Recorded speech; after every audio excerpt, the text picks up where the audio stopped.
Good morning, student. Next topic is self-help groups for the poor. In the previous video, we discussed that poor households are still dependent on informal sources of credit. It is very strange.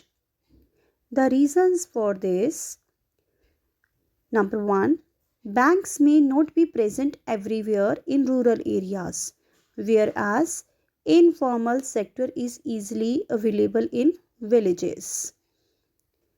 Next one, getting a loan from a bank is more difficult because it requires proper documents and collateral. Formal sources provides credit only for productive purposes, whereas informal sources for both productive and non-productive purposes. Most of the poor people do not have collateral, so they pick up the simple way of getting loans from the informal sources. On the other hand, money lenders know the borrower personally and are often willing to give a loan without collateral. If the borrower needed more money, he can approach money lenders even without repaying their earlier loans. But the truth is that they are being exploited by the money lenders because money lenders charge very high rates of interest, keep no records of the transactions, and harass the poor borrowers.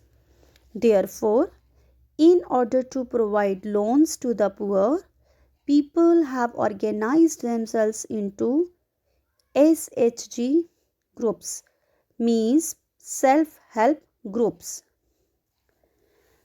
The basic idea behind SHGs is to organize rural poor, in particular women, into small self-help groups and pool their savings.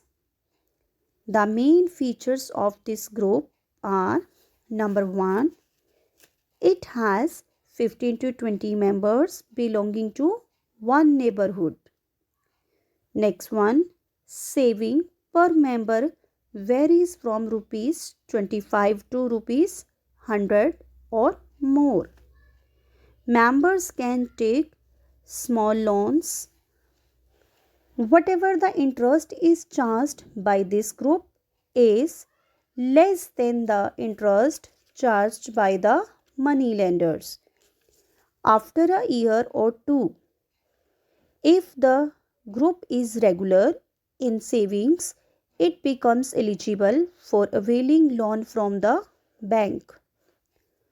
Loan is sanctioned in the name of the group and is given to create self-employment opportunities for the members. Even the small loans are provided to the members for buying seeds, fertilizers, raw materials, and for acquiring assets like sewing machines, handloom, etc., and for releasing mortgage land. Mortgage here means a legal agreement to borrow money from a bank or other financial organization. All the decisions regarding savings and loan activities are taken by the group members, such as regarding interest rate, repayment schedule, amount of loan, etc. And it is the only group who is responsible for the repayment of the loan. If any one member becomes unable to pay back loan, then that member is followed up seriously by all other members in the group. Only because of this feature, banks help the SHGs and willingly lend to the poor women when they are members of SHGs even though they have no collateral.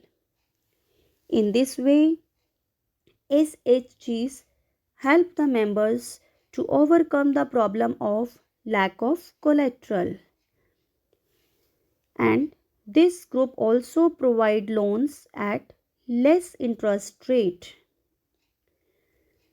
These groups are the building block of organizations of rural poor. They help the women to become financially self-dependent. In their regular meetings, they also discuss social issues such as health, nutrition, domestic violence, etc. So, this is all about the SHGs group. Next topic is Grameen Bank of Bangladesh. It is a type of cooperative society.